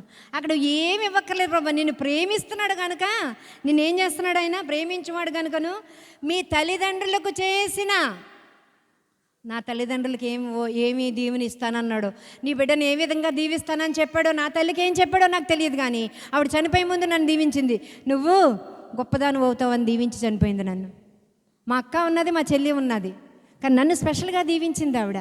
బహుశా ఇందుకేనేమో. దేవునికి స్తోత్రం కలుగును గాక. మీ తల్లిదండ్రులకి ప్రమాణం చేసిన వాడు నెరవేర్చువాడు గనుక. ఇందాకే చెప్పాను కదా, మాట ఇచ్చి మనము నెరవేర్చలేము. అందుకే నేను మాట ఇవ్వను. అబ్బాయికి బాగా తెలుసు, నేను ఎప్పుడు మాట ఇవ్వలేదు ఆయనకి ఏది కూడా. అసలు వేరేగా ఉంటుంది. నేను మాట ఇవ్వను, ఆయన నన్ను ఏం అడగరు, రెండు ఒకలానే ఉంటాయి. అంతే అది. ఎందుకంటే ఆయన అడిగిన తర్వాత మాట ఇచ్చి తప్పితే నా తప్పు. నేనే ముందే బాబు నువ్వు ఇంత 25 ఏళ్ళ ఇది చేసేస్తున్నావు కదా, నేను ఇది చేస్తాను అది చేస్తానని చెప్పేస్తే నేను చేయలేకపోతే నాది తప్పు. మనం ఏం చేయాలి తెలుసా? మీరెవ్వరు కూడా ఇక మీదట ఎవరికి దయచేసి ప్రామిస్లు చేయకండి. ప్రామిస్ చేస్తే నిలబడేవారుగా ఉండండి. అది 5 రూపాయల ప్రామిస్ అయినా, 5,000 ప్రామిస్ అయినా, 5 లక్షల ప్రామిస్ అయినా. దేవునికి స్తోత్రం కలుగును గాక. తెలిసిందా? ఆయన మన పితరులకు చేసిన ప్రమాణాలను మర్చిపోయేవాడు కాదు కనుక ఆయన బాహుబలము చేత మిమ్మల్ని రప్పించి దాసుల గృహంలో ఉంచు. కాబట్టి మీ దేవుడైన యెహోవా తానే దేవుడనియు, తన్ను ప్రేమించి తన ఆజ్ఞలను అనుసరించి నడుచుకున్న వారికి తన నిబంధనను స్థిరపరచువాడును, 1000 తరముల వరకు కృప చూపువాడును. మళ్ళీ ఇక్కడ వచ్చిందండి కృప. దేవునికి స్తోత్రం కలుగును గాక. ఏమొచ్చింది ఇక్కడ? కృప చూపేవాడుగా ఉంటాడంట. ఇంకా కిందకి వెళ్ళొద్దు, కిందకి వెళ్తే చాలా భయంకరమైన మాటలు ఉన్నాయి, అయ్యొద్దు మనకి. ఎందుకంటే ఎప్పుడు కూడా దేవుడు అంతంత ప్రసంగాలు కొండ మీద ప్రసంగం చేసినా మీకు నష్టం కలుగుతుందనో, మీకు తీర్పు తీర్చేస్తానో అని ఎప్పుడు భయపెట్టి చెప్పలేదు. ఎప్పుడు స్వీట్ మాటలే చెప్పైనా వాక్యం తప్పించుకున్నారు. అందుకే అన్నేసి రోజులు వాక్యం వినేవారేమో. కఠినంగా మాట్లాడితే ఎవరు వినలేమండి.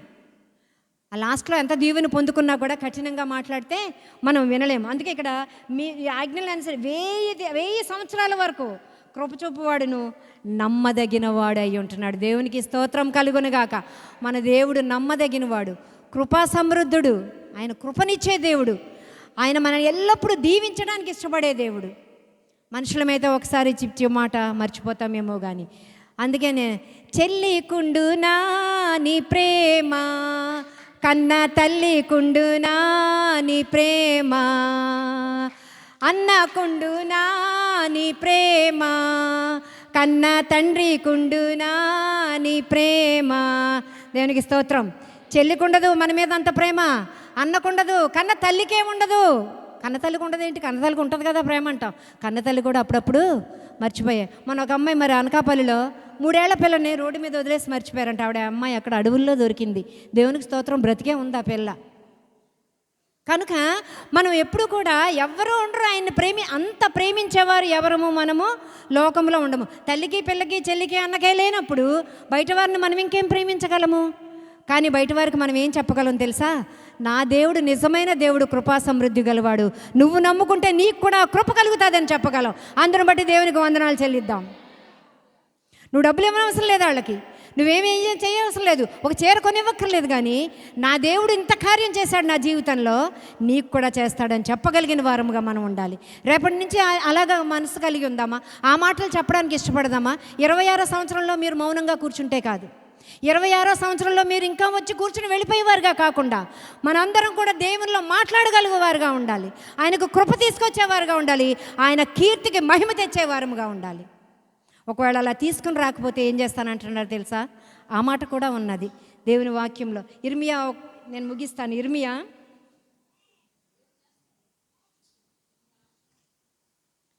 13:11 ఒకసారి తీయండి.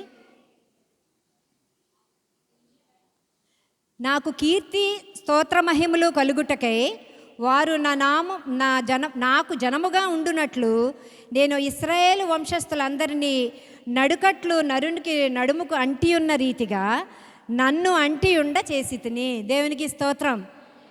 ఇంత తయారు చేసుకున్నాడు కానీ మనల్ని, ఇంత రూపొందించాడు కానీ, ఇంత కఠినమైన తీర్పు అప్పుడప్పుడు మనకు కష్టాలు కలిగిస్తాడు, కానీ ఆయన ఎంత కృపామేడో చూడండి.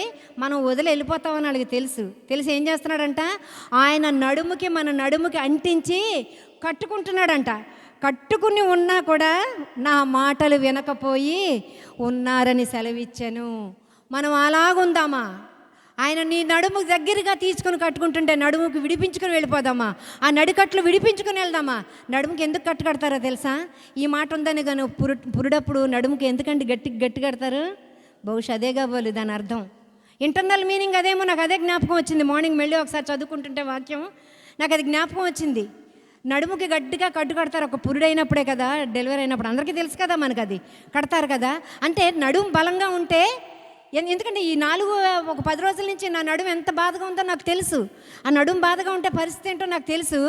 ఆ మాట అనిపించినప్పుడు ప్రభువా నిజమే కదా, నువ్వు నడుము గట్టిగా కట్టుకుని ఉన్నది, దాన్ని విడిపించుకుని వెళ్ళిపోగలిగిన గొప్ప శక్తి మనకు ఉంది, కానీ ఆయన సన్నిధిలో ఉండడానికి మనకు శక్తి ఉండదు, ఆయన సన్నిధిలోనే నివసించడానికి శక్తి ఉండదు, ఆయన సన్నిధిలోనే మనం బలంగా ఉండడానికి శక్తి ఉండదు, ఆయనకు మహిమ తెచ్చేవారిగా మనకు కూడా శక్తి ఉండదు. ఎంత తప్పు! ఆయన ఏమంటున్నాడు? నా మాట వినడం లేదని సెలవిస్తున్నాడట దేవుడు. ఎంత అభాగ్యమైన మాట అండి ఆ మాట. ఆయనకి ఒక్క నిమిషంలో ఆయన మన మీద కక్ష తీర్చుకోవడానికి, ఆయనకి ఒక్క నిమిషంలోనే ఆయన మన మీద కక్ష తీర్చుకోవాలనుకుంటాడంట. మళ్ళీ వెంటనే మన మీద వాత్సల్యత పుట్టి ఆ మాట విరమించుకుంటాడంట. ఆయన మనకు ఆ కష్టం కలిగించాలనుకుంటాడు. ఈ నేసేయాలి ఇవ్వాలనుకుంటాడేమో బహుశా. మన కోపం అయితే అలా అనుకుంటాం కదా, ఏదో ఒకటి చేసేయాలి ఇవాళ, నాకు కోపం ఆగడం లేదు. నేను ఇదివరకు కోపం అయితే అలాగనేదాన్ని, నాకు కోపం ఆగడం లేదు, ఏదో ఒకటి చెయ్యాలంటుండేదాన్ని. అంత కోపం ఉండేది. వాళ్ళని గట్టిగా ఒక మాట అనేయాలి, లేకపోతే నన్ను అన్న మాటకి నేనే జడ్జిమెంట్ ఇచ్చేసుకోవాలి. ఇప్పుడు ఎంతమంది ఏం మాట్లాడినా చెవులు పనిచేస్తున్నాయి లేదా అనుకుంటాను సుమా. ఒకసారి నేనేనా ఇంత మార్పు చెందాను అనుకుంటాను. అందరి బట్టి దేవునికి వందనాలు. ఎందుకంటే ఈ నడుము గట్టిగా కట్టుకుని ఉంటే దాన్ని విడిపించి వెళ్ళిపోయే వారంగా ఉంటున్నామంట.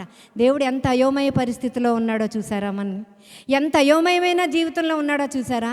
ఆయన కోసం నిర్మించుకున్నాడు మనల్ని. ఆయన ఎదుట ఉండాలని బలంగా ఆశపడుతున్నాడు. ఇంకా ఆయనలో ఉండడానికి ఒక్కసారి మళ్ళీ ఎఫెసీ తీయండి, లాస్ట్ మాటలో. ప్రేమ చేత ఆయన క్రీస్తులో మనలను ఏర్పరచుకొనెను. దేవునికి స్తోత్రం కలుగునుగాక. ముందేం చేశాడండి? ఆయన తన కోసము మనల్ని నిర్ణయించుకున్నాడు. ఎలా నిర్ణయించుకున్నాడు? కీర్తి కృప మహిమలు కలుగుటకే నిన్ను ఉచితంగా ఆత్మ సంబంధమైన వరములు ఇచ్చి నిర్ణయించుకున్నాడు. తర్వాత నువ్వు ఆయన మాట వింటే నీతిమంతులుగా తీర్చిదిద్దబడేదానుగా నిర్ణయించుకున్నాడు. ఇప్పుడు ఆ ప్రేమలో మనం ఎల్లప్పుడూ ఆయన ఎదుట ఉండడానికి ఏర్పరచుకున్నాడంట. దేవుని బట్టి అందుకు బట్టి వందరాలు. ఈ 3 ఎవరైనా మన బిడ్డలకైనా మనం చేయగలమా? ఈ 3 ఎవరైనా మన బిడ్డలకైనా మనం చేయగలమా? చేయలేము, ఎవరికీ చేయలేము. ఎందుకంటే మనం మనుషులము కనుక, అన్నీ మనము చెయ్యలేము కనుక. అయితే ఇవన్నీ నేను అసలు ఎందుకు చేశాను రా బాబు అని అడుగుతున్నాడు. చెప్పండి ఎవరైనా. ఇవన్నీ నేను ఎందుకు చేశాను అని చెప్తున్నాడు. ఎందుకు చేశాడు? ఆయన మనలను యేసుక్రీస్తులో మనలను ప్రేమిస్తున్నాడు కనుక. యేసుక్రీస్తుని ఎంతైతే ప్రేమించాడో మనల్ని కూడా అంతగానే ప్రేమించాడు కనుక ఆయన కుమారుని తీసుకొచ్చి మనకి అప్పగించి ఆయన వెనక తట్టు తిరిగిపోయాడంట. ఏమంటే నీ బిడ్డను ఒకరోజు ఎవరికైనా అప్పగించి నువ్వు వీపు చూపించే వాళ్ళకి అక్కడే ఉంటావు, పేటట్టుకుని తిరుగుతూ ఉంటావు. అమ్మో నా పిల్లోడిని ఏం చేసేస్తారు, ఫోటోషూట్లకి ఇస్తారు. కొంతమంది ఫోటోలు చాలా బాగుంటాయి, ఫోటోషూట్లకి తీసుకెళ్తారు ఈ అడ్వర్టైజ్మెంట్ల గట్లకి. ఉత్తినే వదిలేసి వచ్చేస్తాము మనం పిల్లల్ని. అక్కడ ఏం చేస్తాము, వెనకాలే ఉంటాం, వెనకాలే తిరుగుతాం కదా. అయితే ఆయన ఇక్కడ క్రీస్తు యేసుని మనకి ఉచితంగా ఇచ్చేసి ఆయన ఏం చేస్తున్నాడండి, ఒరే నేను మీకు ఇచ్చేసాను, మీ ఇష్టంరా, ఆయన్ని మీరు నమ్ముకుంటారో, ఆయన్ని మీరు మోసమే చేస్తారో, ఆయన ఎదుట మీరు పరిశుద్ధులుగా ఉంటారో, నిర్దోషులుగా ఉంటారో, పాపాత్మలుగా ఉంటారో, మీ ఇష్టంరా బాబు, ఆయనకి ఏం తీసుకొస్తారో అదే నాకు ఆయన ఇస్తాడు. మనం అపకీర్తిస్తే ఆయన అపకీర్తి వెళ్తుంది అక్కడికి, మనం కీర్తిస్తే ఏసైకి అక్కడికి కీర్తి వెళ్తుంది. ఒక్క దగ్గర నుంచే వెళ్ళదు. మనందరం కీర్తి ఇచ్చామనుకోండి, అబ్బో పరలోకంలో ఎంతో సంతోషం, ఇవాళ కృపామందిరంలో ఎంత కృప నాకు వచ్చిందిరో బాబు అనుకుంటారు ఆయన. కాబట్టి మన పర్సనల్ ప్రేయర్ ఏ విధంగా ఉండాలంటే, ఆయన నీ కోసం నిర్ణయించుకున్నావు ప్రభా, నీ కోసం నేను నిర్ణయించుకున్నప్పుడు నీతిమంతురాలుగా నేను ఉండాలంటే ప్రభా, నిన్ను నేను చదవాలి నాయన, నిన్ను నేను ప్రార్థించాలి నాయన.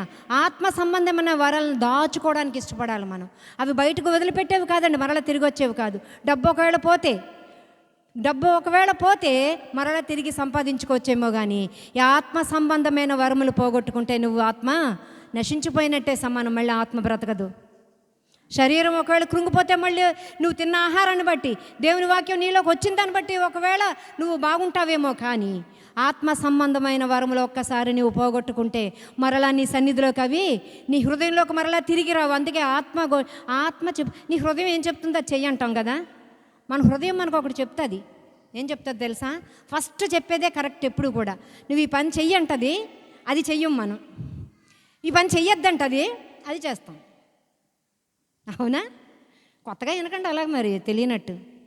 ఏమండి అయ్యగారు, అయ్యగారులకు కూడా తెలుసు, మనం ఏది చెప్తే అది చేస్తాం కదా. ఎవరు ముందు ఒకటి ఆలోచిస్తాం, నేను ఏం చేయాలి మరి మీ అందరిని అడిగారా లేదా అయ్యగారు? 25వ సంవత్సరం వస్తుంది కదా, ఏం చేయాలో ఆయనకు ఒక ఆలోచన ఉంటుంది. కానీ మనందరిని ఎందుకు అడుగుతారు ఆయన? మిమ్మల్ని ఇన్సల్ట్ చేయడం కోసం కాదు, మీ ఆలోచనలు ఏంటో తెలుసుకోవడం కోసం. కాబట్టి ఇక్కడ కూడా మనము మన ఆలోచన ఏంటో మనం ఇతరులకు తెలిసిపోయేవారంగా ఉండాలి. మన ఆలోచన ఎల్లప్పుడూ కూడా దేవుని ఎదుట నిర్దోషముగా కనిపించాలి. దేవునికి స్తోత్రం కలుగునుగాక. పరిశుద్ధంగా కనిపించాలి. దేవునికి స్తోత్రం కలుగునుగాక. ఎందుకంటే ఆయన నిన్ను ప్రేమలో ఎన్నుకున్నాడు కనుక, ఆయన నువ్వు ఉచితంగా ఏర్పరచుకున్నాడు కనుక, నా కోసం నా ఎదుట ఉండాలి ప్రభువా అన్నాడు కనుక. అలా ఉన్నప్పుడు మనం దేవుణ్ణి ఎంతో ఘనపరిచిన వారంగా ఉంటాము. ఈ 26వ సంవత్సరం అంతా కూడా మళ్ళీ నన్ను మధ్యలో ఇంకెప్పుడు పిలిచినా సరే మళ్ళీ ఈ మాటలే నేను మమ్మల్ని అడుగుతాను. ఎందుకంటే ఎప్పుడు కూడా మనం ఆయనకి ఘనత తెచ్చేవారంగా ఉండాలి. ఒక్కోసారి మనుషులకి ఇష్టం అవ్వదు. మనుషులకి ఇష్టం అవ్వకపోయినా కూడా దేవుడు అక్కడ ఘనత తెచ్చుకుంటాడు. దేవునికి స్తోత్రం కలుగునుగాక. అది ఎలాగ సాధ్యమంటే సాధ్యమవుతుంది.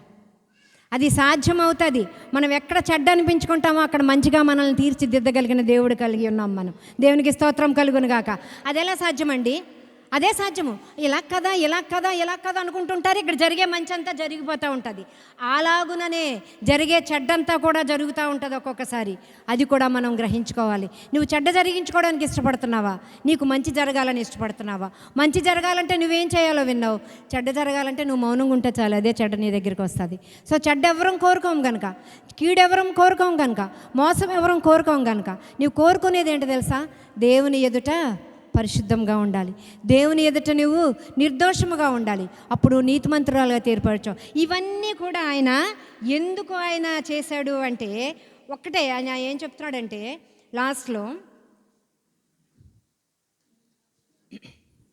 ఆయన కోసం నిర్ణయించుకుని ఆయన ఎదుట నీవు పరిశుద్ధురాలుగా ఉండడానికి నిర్ణయించుకుని ఆయన ప్రేమలో మనకు కీర్తి కలుగుటకు నిర్ణయించుకున్నాడు. ఈ మూడు మనం చేయగలిగితే, ఆయన ఎదుట నువ్వు స్థిరముగా ఉంటే, ఆయన నా కోసం ఆయన ఎంచుకున్నాడు నన్ను నువ్వు గుర్తుపెట్టుకోగలిగితే, ఆయన ఎదుట నువ్వు ఆటోమేటిక్గా స్థిరంగా ఉంటావు. అధికారుల దగ్గరికి వెళ్ళినప్పుడు మనం ఎంత వినయం చూపిస్తాము. అవసరమైతే అధికారుల దగ్గరికి వెళ్తాం. ఎప్పుడు వెళ్ళలేదా గవర్నమెంట్ ఆఫీసర్స్ దగ్గరికి? మీరు వెళ్ళి ఇలా నుంచుంటాం, అక్కడ కుదురుతుందా? ఎలా నుంచుంటాము? ఇలా నుంచుంటాం. కానీ దైవం సన్నిధిలో ఎలా ఉంటామండి? గర్వంగా ధైర్యంగా కూర్చుంటాం. ఇలాగేం కూర్చోక్కర్లేదు. మనం చెప్పేవాళ్ళు అంత గట్టిగానే గర్వంగా నుంచుని చెప్తారు, వినేవాళ్ళు కూడా అంతే హుందాగా వింటాము. మరి మన ఆలయంలో ఉన్న ఇంత గొప్ప కీర్తి, నువ్వు పరిశుద్ధురాలుగా ఉండాలి, నువ్వు నిర్దోషంగా ఉండాలని కదా ఆయన ఆశపడుతున్నాడు. ఉండడానికి ఈ దినం నుంచి మనం ఇష్టపడదామా? లేకపోతే ఏదో ఉందలే, ఏదో చేద్దాంలే అనుకుందామా? ఎవరి హృదయానికి వాళ్ళకే. నేనేమి ఇక్కడ గట్టిగా ఒక ప్రామిస్ తీసుకుని వెళ్ళడానికి రాలేదు. ఎవరి హృదయానికి వాళ్ళే ఒక మాట చెప్పుకోవాలి. ప్రభువా నిజమే, ఈ మాటలు నేను విన్నాను ప్రభువా. రేపటి నుంచి నేను ఏ విధంగా ఉండాలి, ఈ ఆలయానికి నేను ఏం తీసుకురావాలి నువ్వు ఆలయానికి? నువ్వేం కుర్చీలు పట్టుకురావక్కర్లేదు, పేపర్లు పట్టుకురావక్కర్లేదు, మైకులు ఏం పట్టుకురావక్కర్లేదు. నువ్వేం చేయాలంటే నువ్వు బయటికి వెళ్ళినప్పుడు నీ కీర్తి 10 మంది గుర్తించేదానివిగా ఉండాలి, నీ పరిశుద్ధత 10 మంది గుర్తించేదానివిగా ఉండాలి, నీ ప్రేమను 10 మంది గుర్తించే వారంగా మనం ఉండాలి. అందుని బట్టి దేవునికి వందనాలు చెల్లించుకుంటూ ఈ కొద్ది మాటలు దేవుని దృష్టిలో మరి ప్రతిఫలించాలని 30 60 100 ఆశీర్వదించబడాలని నేను కోరుకుంటూ ఈ కొద్ది మాటలు నేను ముగిస్తున్నాను. దేవునికి వందనాలు చెల్లిస్తున్నాను.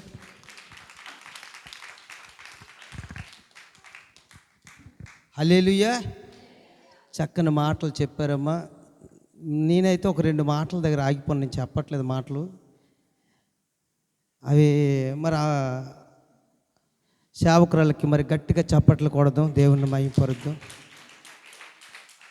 మరి జగత్ పునాది వేయబడక మునిపే ప్రేమ చేత ఆయన క్రీస్తులో మనల్ని ఏర్పరచుకొనునట. ఆప్ చేసి